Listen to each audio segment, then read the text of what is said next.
Chemistry के बारे में बात करेंगे। बहुत बेसिक से धीरे-धीरे हम एडवांस की तरफ चलेंगे। तो बिल्कुल रिलैक्स होके आंसर करने हैं, है ना? कोई जल्दबाजी नहीं करनी है। इसमें आपको इनिशियल जो डिज़ोल्व्ड ऑक्सीजन है वो दिया हुआ है 10 मिलीग्राम पर लीटर और 5 डे के बाद जो डीओ दिया हुआ है, वो 5 मिलीग्राम पर लीटर दिया हुआ है। आपको बीओडी कैलकुलेट करनी है। क्या आपको इस तरह का न्यूमेरिकल आता है? अगर आता है तो मैं वेट करूँ, नहीं तो फिर मैं इसको सोल्व करूँ? बताओ भई, सोल्व करूँ या आता है? बता देता हूँ। इसका अगर राइट आंसर की बात करेंगे, इसको सोल्व करते हैं चलो। राइट ऑप्शन तो इसका थर्ड है, ठीक है ना?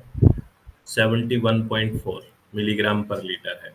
तो हमें किस तरह से क्वेश्चन करना है अगर हमें बेसिकली बीओडी निकालना हो, यानी कि बायोकेमिकल ऑक्सीजन डिमांड निकालना हो और डीओ दिया हुआ हो इनिशियल और फाइनल, तो किस तरह से हमें कौन सा फॉर्मूला यूज करना है, ये फॉर्मूला याद रखना।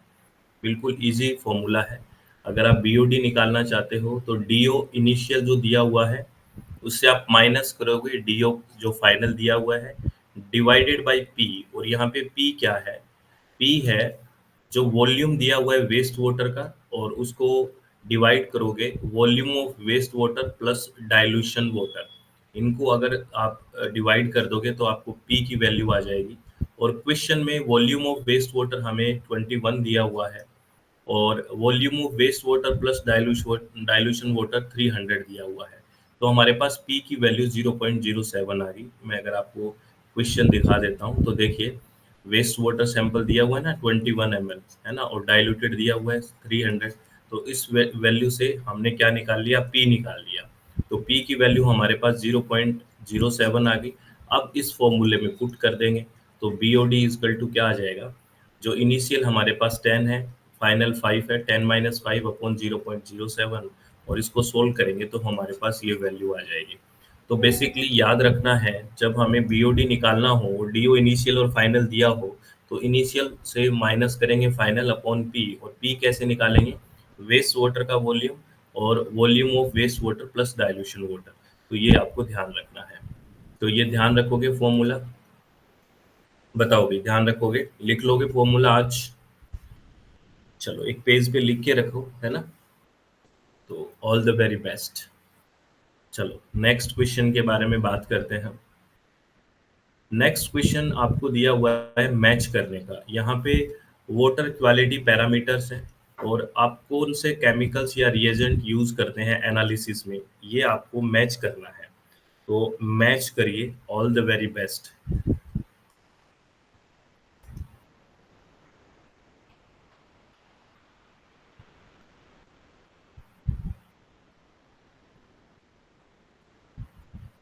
चलो मैं पोल दे रहा हूँ, अगर आपने मैच किया है तो।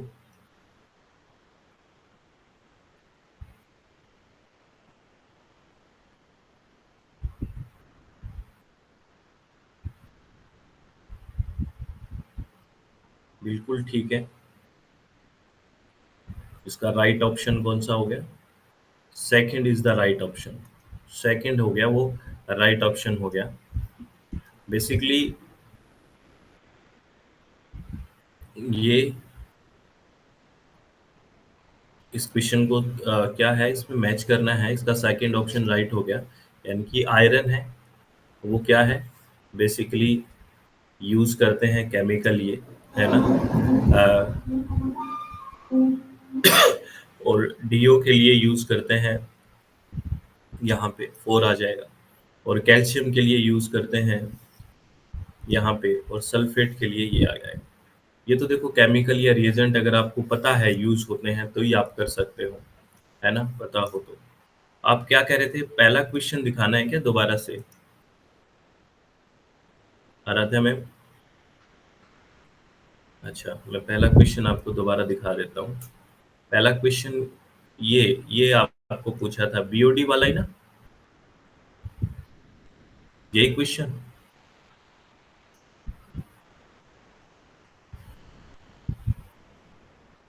ठीक है,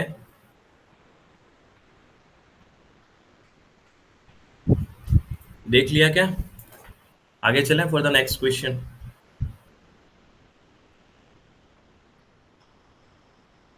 बताइए। चलो नेक्स्ट क्वेश्चन।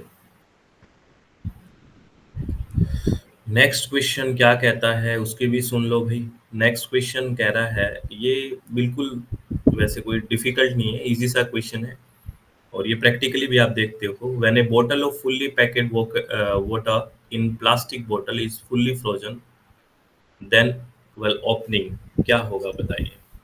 ये क्वेश्चन सिंपल क्वेश्चन है, थोड़ा सा सोच के आंसर देना है।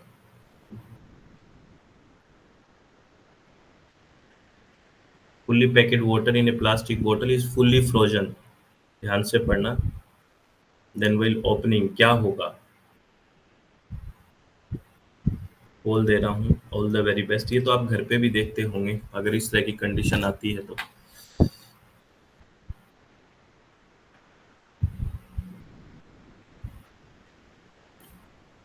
बिल्कुल ठीक बात है। इसका राइट ऑप्शन कौन सा होगा, इसका राइट ऑप्शन सी होगा। बिल्कुल ठीक बात है, कोई दो राय की बात नहीं है।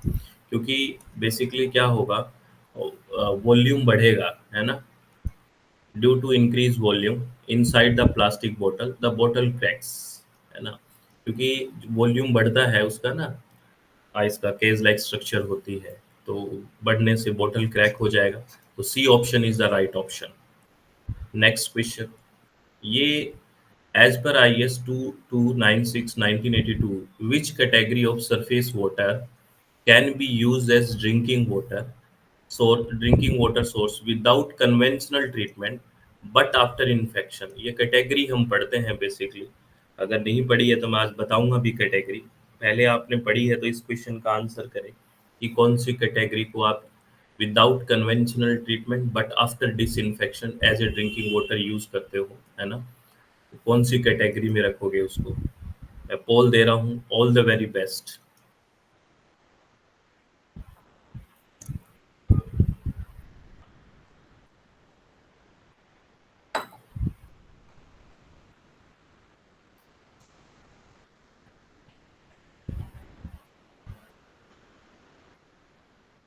सभी लोग आंसर करें प्लीज। बेसिकली वो कैटेगरी क्या होगी, ए होगी। और मैं आपको कैटेगरीज बता के रखता हूँ, अभी बता देता हूँ, इनको एक पेज पे लिख लेना। इसका राइट ऑप्शन कैटेगरी ए होगा। थोड़ा ध्यान रखना, देखिए ये कैटेगरीज है, category A, B, C, D और ई। कैटेगरी ए में क्या है देखिए, drinking water without conventional treatment but after infection disinfection sorry, है ना, बट आफ्टर डिसइंफेक्शन, ये कैटेगरी ए में है। कैटेगरी बी में क्या है, वाटर फॉर आउटडोर बाथिंग, ये कैटेगरी बी है। कैटेगरी सी है ड्रिंकिंग वाटर है with conventional treatment followed by disinfection. यहाँ पे देखना, यहाँ पे सी में कन्वेंशनल ट्रीटमेंट है, ए में कैटेगरी में विदाउट कन्वेंशनल ट्रीटमेंट है, आफ्टर डिसइंफेक्शन है। इसमें दोनों चीजें सी में कन्वेंशनल ट्रीटमेंट के साथ साथ डिसइंफेक्शन है। Category D water for fish culture and wild life propagation के लिए है कैटेगरी डी। और category E water for irrigation, industrial cooling and controlled waste disposal. These are 5 categories, आपको ध्यान रखना है। ये किसी पेज में आप लिख के रखना, ये इंपॉर्टेंट है, यहाँ से क्वेश्चंस पूछे जाते हैं। ठीक है, तो आप नेक्स्ट क्वेश्चन के लिए रेडी हैं अभी। नेक्स्ट क्वेश्चन के लिए रेडी हैं, बताइए। All are ready for the next question. चल ठीक है, नेक्स्ट क्वेश्चन है आपकी स्क्रीन पे। ये बहुत इजी क्वेश्चन पूछ रहा हूँ, पीएम 2.5 रेफर टू। ये बस थोड़ा सा ऑप्शन के साथ इसमें हल्का सा वो किया गया है, वैसे इजी क्वेश्चन है। हम्म,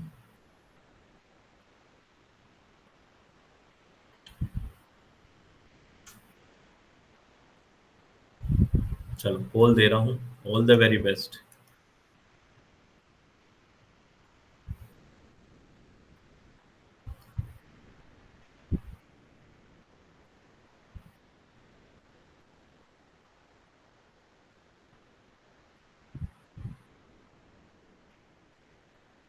इसका राइट ऑप्शन कौन सा होगा, first is the right option.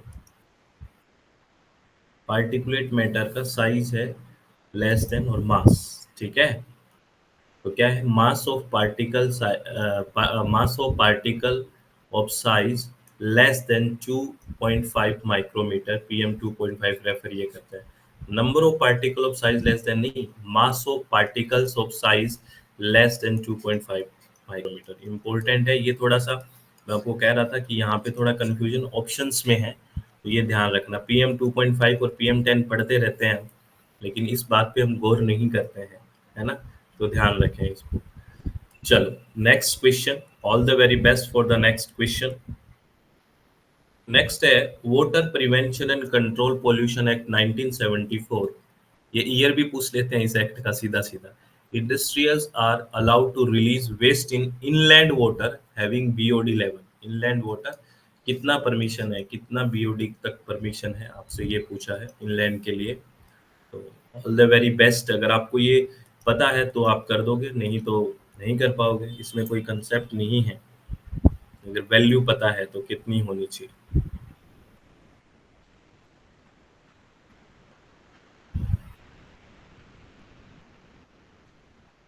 कितना होना चाहिए, 30 मिलीग्राम पर लीटर। कितना, 30 मिलीग्राम पर लीटर है, तो बिल्कुल ठीक है, ये परमिशेबल है, ठीक है ना, अलाउ है to release waste in inland water having BOD level 30 milligram per litre. ये इंपॉर्टेंट है, ये क्वेश्चन कई बार पूछा गया है, प्लीज ध्यान रखना।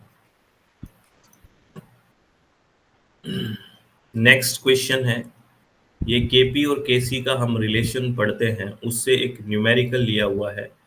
आपको रिएक्शन दी गई है, ठीक है ना, और आपको केसी पूछा गया है। ध्यान से समझें, केपी और केसी का क्या रिलेशन है, ये हमने डिस्कशन मेरी पूरा अच्छे से किया हुआ है। क्या आपको पता है केपी और केसी का ये न्यूमेरिकल आता है? तो मैं वेट करूं, नहीं तो फिर मैं इस न्यूमेरिकल पे सीधा चलूं, बताओ। आता है ये न्यूमेरिकल आप लोगों को?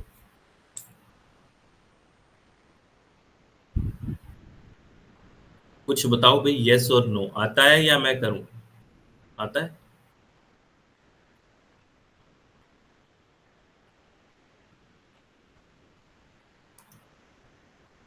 हम्म, नहीं आता। चलो फिर मैं इसको डिस्कशन में लेके आता हूँ। इसका राइट ऑप्शन क्या होगा? इसका राइट ऑप्शन फर्स्ट होगा, 5.23 इंटू 10⁻⁻⁴। राइट ऑप्शन तो ये है, कैसे होगा इसको डिस्कस करते हैं। ये फॉर्मूला आप देखना, ये रिएक्शन देख लेना आप, क्या है यहाँ पे। यहाँ पे दो वाटर के मॉलिक्यूल है ना, प्लस दो क्लोरीन है, ठीक है। और ये क्या बना रहे हैं, ये रिएक्शन क्या हो रही है, प्रोडक्ट क्या है, 4HCl है, और एक ऑक्सीजन है मॉलिक्यूल, ठीक है। ये याद रखना, यानी कि ध्यान रखो, यहाँ पे बेसिकली इस रिएक्शन का यूज होगा। तो हमने केपी और केसी के बीच के रिलेशन की बात की थी, ठीक है, अगर आपको याद है तो। ये के P equal to K C R T del N, ये फॉर्मूला आपको याद रखना है, और ये हमने थ्योरी में काफ़ी अच्छे से बात की हुई है। के P equal to K C R T del N, ठीक है। यहाँ पे डेल एन की वैल्यू आपको क्या है, मोल्स की बात कर रहे हैं, तो डेल एन देखिए, यहाँ पे प्रोडक्ट और से माइनस कर दीजिए रिएक्टेंट का।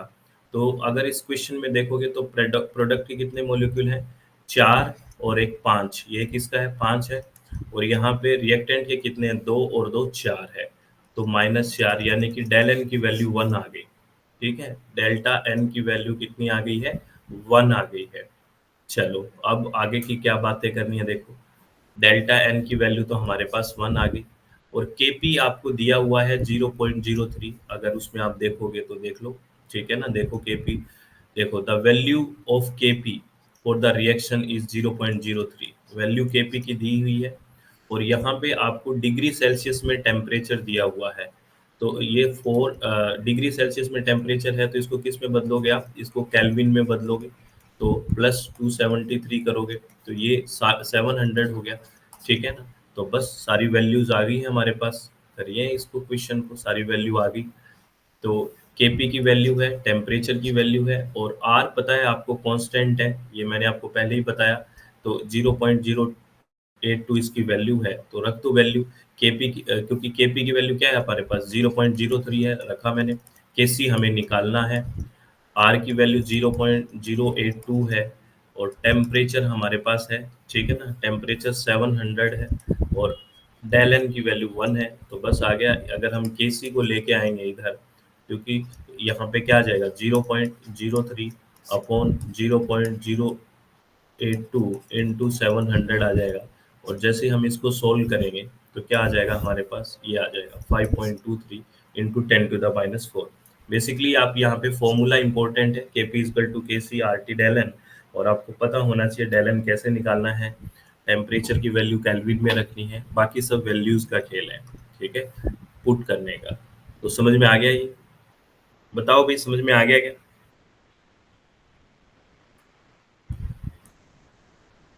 यस और नो? तो ये फॉर्मूला आप ऐसे ना लिख लो, एक पेज पे लिख के रखो, जैसे हमने बीओडी वाले के बारे में बात की है ना, बीओडी और डीए के रिलेशन में। अब इसके बारे में बात की, एक पेज पे लिख लो, फिर वो न्यूमेरिकल्स गलत नहीं होंगे आपके, है ना। बार बार देखो उनको कि अच्छा ये है, ये न्यूमेरिकल है, ये ऐसे वैल्यूज पुट करनी है, तो थोड़ा ध्यान रखोगे तो हो जाएगा। अब ये क्वेश्चन सिंपल है, आपको इधर ग्रीन हाउस गैसेस की लिस्ट दी हुई है और ग्लोबल वार्मिंग का पोटेंशियल दिया हुआ है, आपको मैच करना है। बहुत सिंपल क्वेश्चन है, इसको कोई गलत करेगा तो वो बहुत बेसिक चीज़ों से दूर है, आई थिंक, है ना। चलो मैं पोल दे रहा हूँ, ऑल द वेरी बेस्ट।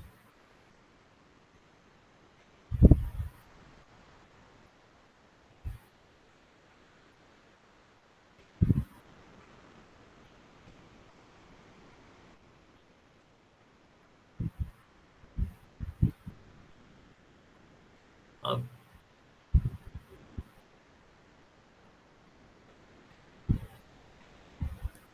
ये आप लोगों ने क्या, मतलब क्या सोच के आंसर किया है बेसिकली।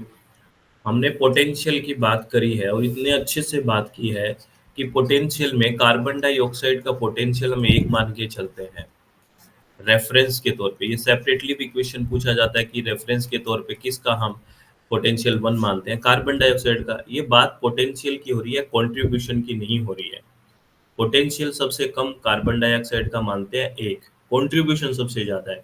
तो अगर कार्बन डाइऑक्साइड की पोटेंशियल की बात करते हैं तो ए का 4 आ जाता है, और ए का 4 सिर्फ इसी में है, इस ऑप्शन में। ज़्यादा सोचने की ज़रूरत ही नहीं थी। अगर CH4 की बात करेंगे तो इसका पोटेंशियल लगभग इतना हो गया, है ना, 50।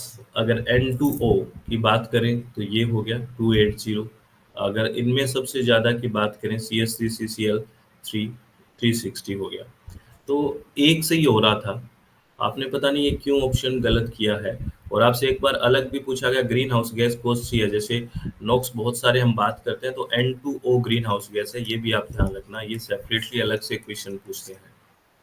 तो ये गलत किस हिसाब से करा आप लोगों ने, क्या सोच के करा, बताओ तो सही जिसने गलत किया।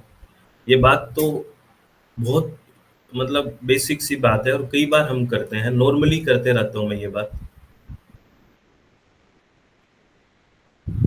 नहीं, जल्दी नहीं करनी है, आपको बोला ना मैंने कि नहीं जल्दी करनी है। बिल्कुल रिलैक्स। कई बार क्या होता है, इस तरह की जल्दबाजी से आते हुए क्वेश्चन एग्जाम हॉल में भी गलत होते हैं। तो मैं इसीलिए कह रहा हूँ कि आप जब क्लास में बैठे हो तो आप कभी ये ना फील करो कि मैं क्लास रूम में बैठा हूँ। आप ये फील किया करो कि जो क्वेश्चंस मैं कर रहा हूँ ये एग्जाम हॉल में ही क्वेश्चंस कर रहा हूँ। जब तक ये टेम्परामेंट हम नहीं लेके आएंगे तो ये गलतियां वहां भी होएगी, क्योंकि ये गलतियों के सुधार के लिए तभी बात बनेगी ना जब गलतियां करो, लेकिन टेम्परामेंट वही हो, फिर सुधार हो जाएगा एग्जाम तक, फिर चीजें ठीक हो जाएगी। ठीक है, तो ये ध्यान रखें प्लीज। चलो next question, all the very best for the next question. देखो ये असर्शन रीजनिंग का क्वेश्चन है। असर्शन कह रहा है aerosol have potential for modifying the climate. फिर रीजन कह रहा है aerosol interact with both short wave and infrared radiations. तो आपसे ये क्वेश्चन पूछा है, ऑल द वेरी बेस्ट, अच्छे से सोच के आंसर देना है।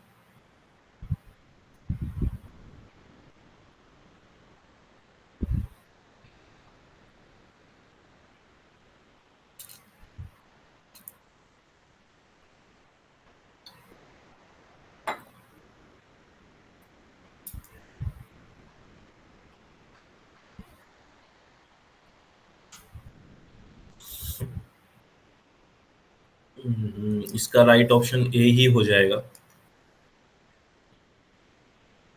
यानी कि देखो, ये तो आपको पता है जो एरोसोल्स होते हैं, उनके अंदर पोटेंशियल होता है क्लाइमेट को मॉडिफाई करने का। और वो क्यों होता है? क्योंकि वो दोनों तरह की जो वेव्स हैं, शॉर्ट वेव या इंफ्रारेड रेडिएशन, लॉन्ग वेव को इंटरैक्ट करते हैं। ये तो हमने कई बार बात की, जैसे कूलिंग इफेक्ट होता है, वार्मिंग इफेक्ट होता है, सल्फर के बारे में बात की, सॉक्स के बारे में कि इसका कूलिंग इफेक्ट होता है, और ग्रीन हाउस गैसेस का वार्मिंग इफेक्ट होता है। इंफ्रारेड के बारे में हम बात करते हैं ना, ठीक है, शॉर्ट और दोनों को हम ये इंटरैक्ट करते हैं, तभी ये क्लाइमेट को मॉडिफाई कर पाते हैं। तो असर्शन भी ठीक है, रीजन भी ठीक है, और करेक्ट एक्सप्लेनेशन है। तो नेक्स्ट क्वेश्चन से पहले चलो ये देख लो, एरोसोल क्या है? Small particle suspended in the atmosphere. They are often not or barely visible to the human eye, yet their impact on climate, weather, health, and ecology are significant. ये special note देखना, aerosol that reflect sunlight, such as particle from volcanic eruption or sulfur emission from burning coal, have a cooling effect. ये जो हम बात कर रहे थे, those that absorb sunlight, such as black carbon, a part of soot, have warming effect. दोनों तरह के इफेक्ट होते हैं, तो दोनों तरह की ये बेसिकली शॉर्ट और लॉन्ग वेव के साथ इंटरेक्ट करते हैं। ठीक है, चलो next question. All the very best for the next question. ये भी फिर एक न्यूमेरिकल फॉर्म में है। What will be the concentration of 40 ppb SO2 in microgram per metre cube unit at this temperature, 25 degree Celsius temperature पे। PPB में value दी गई है और आपको पूछा है माइक्रोग्राम पर मीटर क्यूब में। हमने पहले भी ये अच्छे से डिस्कशन में किया हुआ है। क्या आपको ये न्यूमेरिकल आता है या फिर मैं बताऊं? आता है ये न्यूमेरिकल, ये मैं बताऊं? बताइए।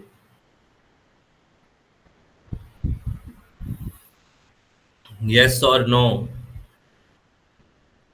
कुछ तो बोलो भाई। चलो, इसका राइट ऑप्शन होगा, फिर मैं डिस्कस ही कर लेता हूँ। इसका राइट ऑप्शन होगा थर्ड। क्या होगा? Third is the right option, 104.7 microgram per metre cube. और क्यों होगा, कैसे ऐसे क्वेश्चंस को निकालना है, ये भी फॉर्मूला आपको ध्यान रखना है। ठीक है, तो ऑल द वेरी बेस्ट। ये फॉर्मूला क्या है देखिए, हमारे पास कंसंट्रेशन दिया हुआ है, कितना है? SO2 का कंसंट्रेशन है हमारे पास 40 ppb, पार्ट्स पर बिलियन ये दिया हुआ है। टेम्परेचर भी दिया हुआ है। और हमें SO2 का मोलिकुलर वेट पता है कितना होता है, 64 होता है। 32 प्लस 16 दूनी 32, 64 हो गया ना, तो 64 है। अब हमें माइक्रोग्राम पर मीटर क्यूब में निकालना है और पीपीबी में दिया हुआ है, तो ये फॉर्मूला यूज करना है। फॉर्मूला क्या है? कंसंट्रेशन जो पीपीबी में दी हुई है, वो उसके साथ हम इनटू करेंगे मॉलिक्यूलर वेट का और डिवाइड करेंगे 24.45 का। ये क्या है? ये बेसिकली जो ये द नंबर ऑफ 24.45 क्या है in the equation, in is the volume of a mole, है ना, of gas when the temperature is 25 degree Celsius and pressure is 1 atmosphere. तो ये वॉल्यूम की बात करता है, तो इसलिए इससे डिवाइड करना है। ये फॉर्मूला इंपॉर्टेंट है जब चीज़ें पीपीबी में दी हुई हो और माइक्रोग्राम पर मीटर क्यूब में निकालना हो, तो ये फॉर्मूला यूज करना है। अब पीपीबी में वैल्यू आपको 40 दी हुई है, मोलिकुलर वेट आपको पता है 64 है। अगर इसको डिवाइड करेंगे 24.45, तो आप इस तरह से कर सकते हो, लगभग 25 से इसको डिवाइड कर लीजिए, क्योंकि ऐसे आपको पता लग जाएगा, क्योंकि इस पॉइंट से करना, लगभग 25 मान के कर लीजिए इसको, तो हो जाएगा ये। ठीक है, तो 100 लगभग कितना आ जाएगा ये? 104.7 आ जाएगा माइक्रोग्राम पर मीटर क्यूब। तो ये फॉर्मूला लिख के रखोगे आप लोग? लिख लोगे ये भी फॉर्मूला? बताओ भाई। तो आज हमने तीन चार फॉर्मूलों की बात की है, वो तीनों चारों लिख के रखोगे ना? यहीं से न्यूमेरिकल आते हैं। ऐसे हम बात करते रहेंगे कि इस तरह की चीज़ें आपको करनी है। ठीक है, तो बहुत बहुत धन्यवाद। और फिर हम क्वेश्चन सेशन को लेके आएंगे। तो सबको बहुत बहुत सारी शुभ